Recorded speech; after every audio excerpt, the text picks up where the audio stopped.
Yeah. Suzano has planted forests in 11 different states in Brazil. Yeah. If we add all the areas, they had 2.7 million hectares of land, which 1.4 is only eucalyptus and 1.1 is to environmental preservation. That is the law in Brazil.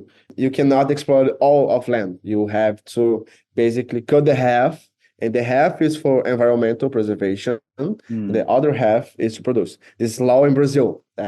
If if you disobey the law, it's a really big problem. Okay.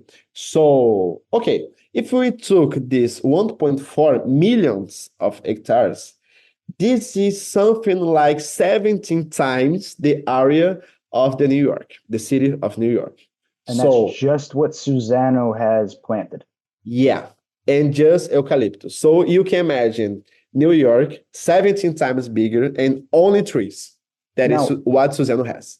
do they own the land or do they lease the land typically? They own some part, the most part are owned, but some specific areas they have to lease.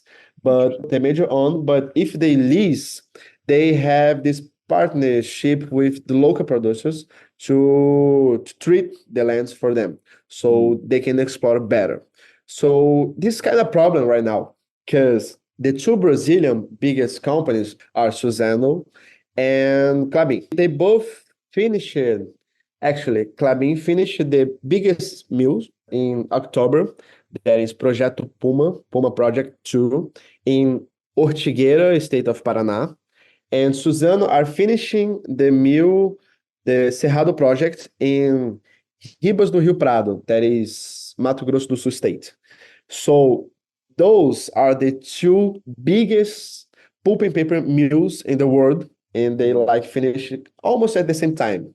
The Suzano are finishing right now, and Klabin already finished. So they are so big that we do not, they specifically, they do not have wood enough to Hmm. produce pulp and paper. So they So overbuilt the capacity because they're yeah, projecting future growth, basically, yeah. right? And like we have exactly amount to both mills. So if they trying to build a new one, they won't have enough wood.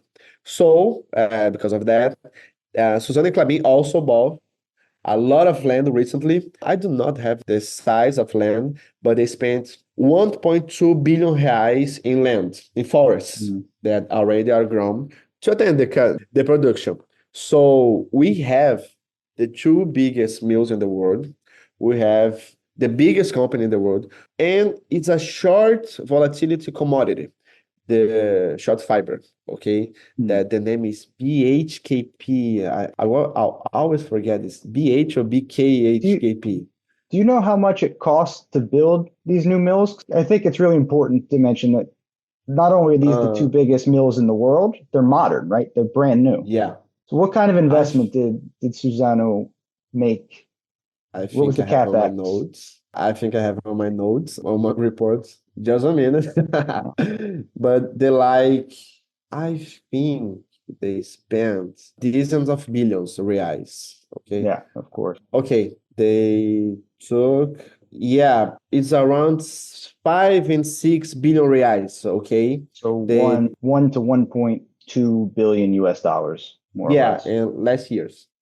Yeah, which is Only a last huge investment, years. which is a huge Yeah. investment, right? So, like Suzano last year, for example, they bought the Kimberly Clark's tissue paper Mm, business in Brazil for $175 million. yeah. So they have this lot of money and they are buying everything basically, but only at the short fiber, okay? Because Klabin's main business is with long fiber. Suzano always work with the short fiber.